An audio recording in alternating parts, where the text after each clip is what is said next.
சிவனோட top 3 most powerful Avatar. Number 1 Veerabhadran. பொதுவாக நம்ம எல்லாருக்குமே தெரியும் வீரபத்ரன் அப்படிங்கிறது ஒரு இந்து கடவுள். அது சிவபெருமானோட மறு அவதாரம் அப்படின்னு ஒரு தடவை தட்சன் சிவனை அவமானப்படுத்துறதுக்காக ஒரு மிகப்பெரிய வேள்வியை நடத்தி விஷ்ணு பிரம்மா தேவர்கள் எல்லாரையும் கூப்பிட்டு சிவனை மட்டும் கூப்பிடாம அவமானப்படுத்துவாரு.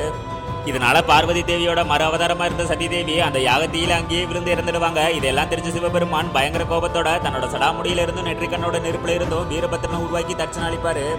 அதுக்கு முன்னாடி யாருக்கெல்லாம் கடவுள் நம்பிக்கை இருக்கோ அவங்க எல்லாரும் லைக் பண்ணுங்க. அதோட உங்களுக்கு பிடிச்ச கடவுள் யாரு அப்படிங்கறத கமெண்ட்ல சொல்லுங்க.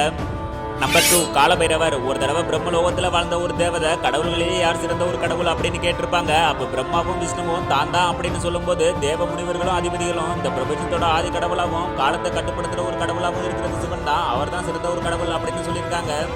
இதனால பிரம்மா ரொம்பவே கோபத்தோட உடம்பெல்லாம் சாம்பல பூசிக்கிட்டு மயான கடவுளா இருக்கிற அவர் என்னை விட உயர்ந்தவரா அப்படின்னு சிவனை அவமானப்படுத்திடுவாரு. அப்பதான் சிவன் காலபைரவர் அவதாரம் எடுத்து பிரம்மாவோட ஒரு தலைவையே வெட்டுவாரு. நம்பர் 3 அனுமன். ஒரு தடவை அனுமன் சூரியனை பலம் நினைச்சு சாப்பிட போனப்ப இந்திரதேவன் வழிமறிச்சு தன்னோட வஜ்ராயுதத்தால அனுமன் அடிப்பாரு. அப்ப பல கடவுள்கள் அனுமன் சிவனோட ஒரு அவதாரம் அப்படிங்கிறதால நீராலையும் நெருப்பாலையும் எந்த ஒரு ஆயுதத்தாலையும் உனக்கு அழிவே வராது அப்படிங்கிற வரத்தை கொடுப்பாங்க. அதனாலதான் அனுமன் அழிக்கவே முடியாது அப்படின்னு சொல்லியிருப்பாங்க.